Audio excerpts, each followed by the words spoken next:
Mesdames et messieurs, bonjour. Aujourd'hui, nous avons un réel plaisir d'accueillir M. Ibrahim Théo Lam, qui est entrepreneur. Monsieur Lam, que pouvez-vous nous dire justement sur votre parcours professionnel? Je suis auteur de quelques ouvrages sur l'entrepreneuriat des femmes et des jeunes en Afrique. J'ai la chance d'être engagé dans ce processus d'apporter ma contribution pour le développement de l'Afrique. Monsieur Thiam, nous allons parler des questions qui sont liées à la politique, aux offres politiques. Quelle doit être la place des femmes dans ces programmes-là? La place aussi des jeunes, puisque vous avez dû même adresser une lettre aux jeunes.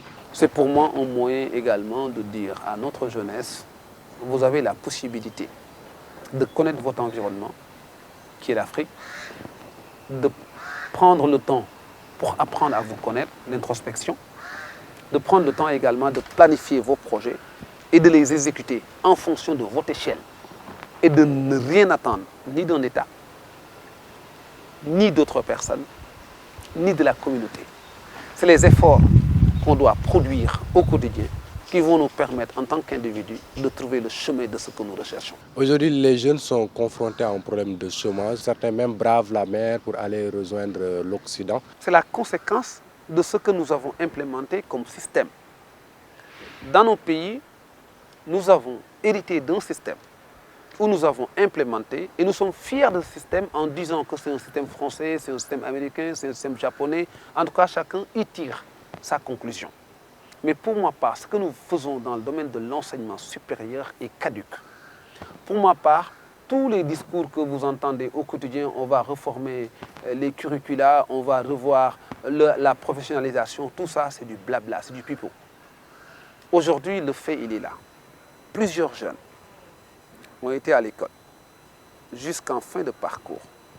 Pour trouver un stage à la fin de leur formation, c'est un problème.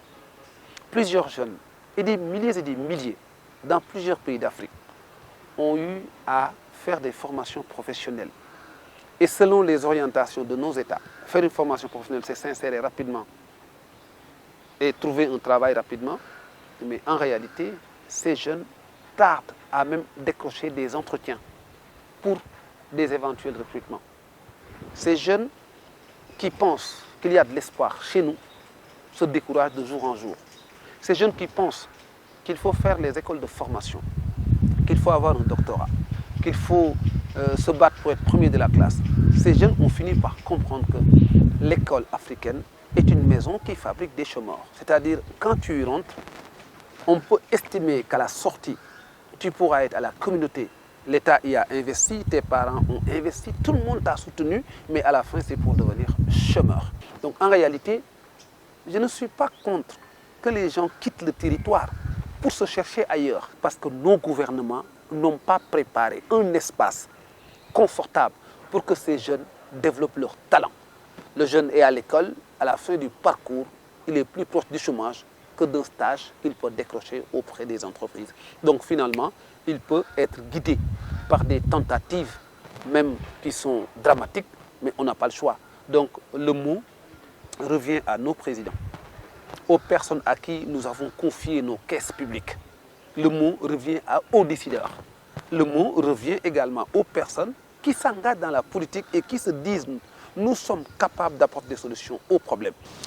Et bon, concrètement, comment y remédier à ce problème de chômage-là? Vous savez que le problème est profond, ce n'est pas seulement le problème de l'industrialisation au Sénégal, il y a d'autres aspects qui entrent en jeu. Est-ce qu'il n'y en a pas d'autres solutions? Je vois des personnes qui n'ont jamais appris la mécanique et qui arrivent à détecter une panne et qui trouvent la solution par rapport à la panne. Et je dis ces personnes peuvent être considérées comme des génies parce que ces personnes ont une orientation très précise en termes de réflexion utile et une réflexion optimale. Si vous fouillez notre économie, vous allez voir de petites créations de tout genre et vous allez comprendre tout de suite que c'est le fruit de l'imagination, c'est le fruit de la connaissance du terrain, c'est le fruit de la connaissance de sa propre personne. Donc nous avons un modèle où tout est basé sur ce que je viens d'exposer. Maintenant, nous voulons construire un développement économique orienté sur autre chose, ce qui fait problématique. Et pour continuer dans cette lancée, j'ai eu la chance quand même dans ce lot de personnes que j'ai eu à rencontrer, il y avait des femmes. Et la majeure partie des femmes, ces femmes n'ayant pas fait d'études. Ces femmes réussies. Je suis en train juste de dire la mine d'or et sur ce que les femmes font.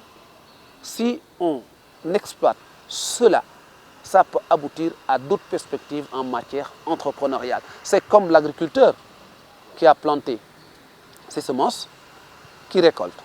Il peut avoir besoin de machines pour perfectionner son unité, il peut avoir de machines pour transformer, il peut avoir besoin également de transport pour vendre. C'est-à-dire toute cette chaîne de valeur est disponible chez les femmes si on étudie leurs activités et pour moi, il faut qu'on s'y concentre pour voir qu'est-ce qu'il faut faire de meilleur pour y arriver. Pour évaluer un peu le plan Sénégal émergent, puisque vous êtes un expert en développement et tout, comment voyez-vous un peu le bilan du président de la République? Globalement,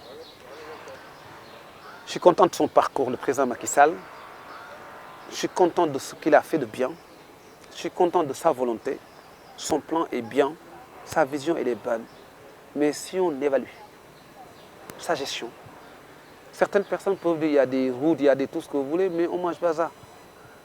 Concrètement, le pouvoir d'achat ne s'est pas amélioré. Et que j'ai l'impression qu'à chaque fois qu'il y a un nouveau gouvernement, c'est juste des personnes qui profitent des acquis. Si ça c'est notre entretien, on vous remercie d'avoir accepté notre invitation. Je vous remercie également pour l'opportunité que vous m'avez offerte, le fait de m'inviter dans cette grande école, ce style qui forme de brillants journalistes, qui a donné sa contribution pour le rayonnement de notre pays. Merci beaucoup. Merci aussi à vous, chers téléspectateurs, de nous avoir suivis. Je rappelle que nous étions avec M. Ibrahim Théo Lam, qui est expert en développement, entrepreneur. Merci.